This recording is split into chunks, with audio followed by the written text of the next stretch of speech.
There's a lot of factors. It is. It's not simple. It's so broad. It's almost mind-numbing.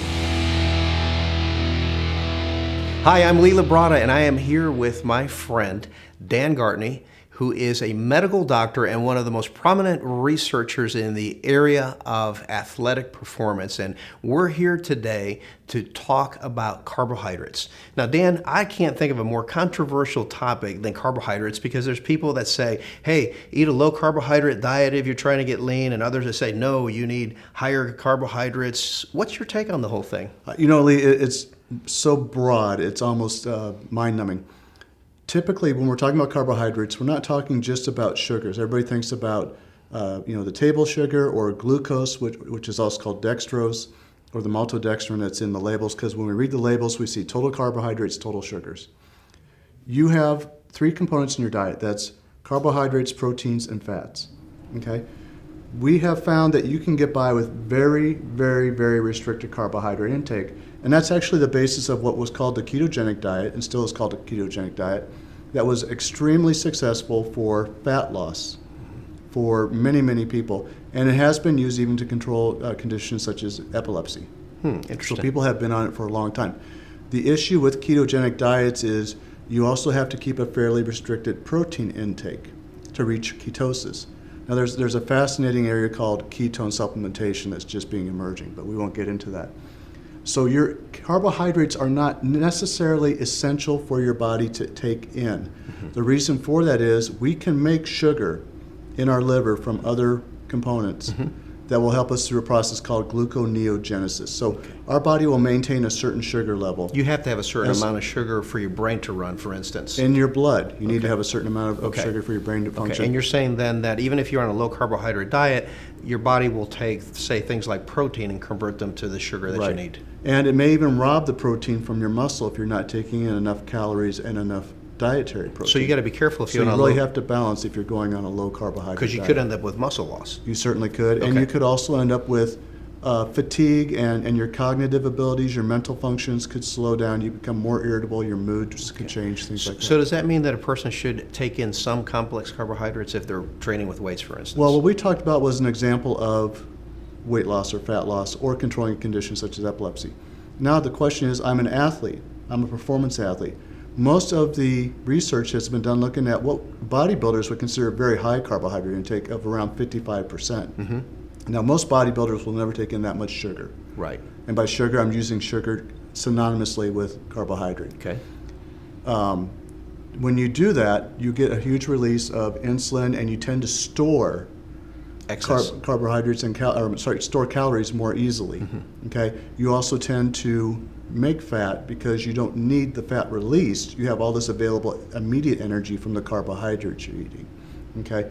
So a high carbohydrate diet, when the calories are not controlled, are very, very obesogenic or lead to fat gain. Right. Okay. If you control the calorie content, you can have a high carbohydrate diet. Just as long as you don't exceed the number of calories that you need for your amount of Correct. Of activity. And it really works best if you are somebody that needs high burst energy, not so much for weightlifting, but for performance sports. Sprinting, jumping, football, competitive wrestling, things like that. Now, where is the sweet spot for a bodybuilder? Right, or a fitness person. Or a fitness competitor. Or a person just wanting a nice body shape. That really has some variability, but there seems to be a range. You want enough energy in your diet, and you want foods that you can afford and are socially acceptable and fit in your meal planning, because most of us eat with friends or family or significant others. If you keep your carbohydrate content around 30%, plus or minus 10%, you're not doing any harm. If you find periods of time when you want to drop your weight a little more easily, you can drop that portion or that ratio of the carbohydrate down. If you're really wanting to gain mass more quickly, a high carbohydrate diet is very anabolic, not just for fat, but also for lean mass. You can raise that somewhat. But typically 30% plus or minus 10% is a good range. It's a good range. For carbohydrates. So then, how would you break that up? Would you just break that up and you eat the same amount of carbs at every meal during the day? Because most bodybuilders and fitness athletes will eat about 5 or 6 times a day. Correct. And it depends on the type of sugar or type of carbohydrate you're getting. People are familiar with the glycemic index of foods. Right. And what that means is how fast does that food break down into individual sugars that are absorbed into the body and used either for energy or for storage. Okay? If you take in something that is quickly released and stored, you get a huge spike in the sugar, you get a huge spike in the insulin, but you also get that dump and you feel that fatigued, hungry, tired, irritable within about an hour and 10, hour and 40 minutes afterwards. Okay? That's a fast or a high glycemic index food. The only time that would really be suitable would be post-workout.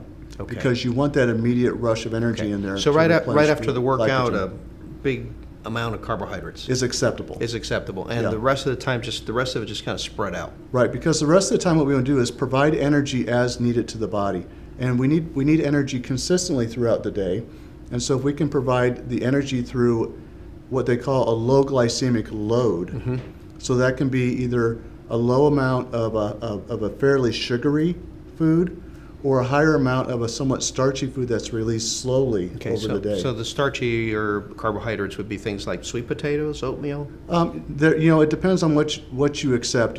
Peanut M&Ms are a low glycemic index food. Let's not tell everybody to go out and eat peanut M&Ms. So you look at this scale, but using practical sense, using non-processed stuff, so things that are not already digested and broken down. Potatoes are fine.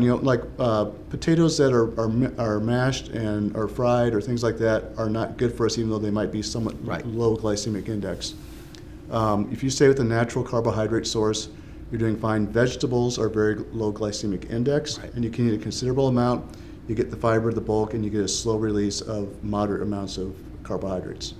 You eat a big potato, like that saltgrass, the huge sweet potatoes, you can get a large amount of carbohydrates. Even though they might be releasing somewhat slowly, you have a lot of them. Right. Even though it's a low glycemic index relatively, it's a lot of carbohydrates. That makes it a high glycemic load.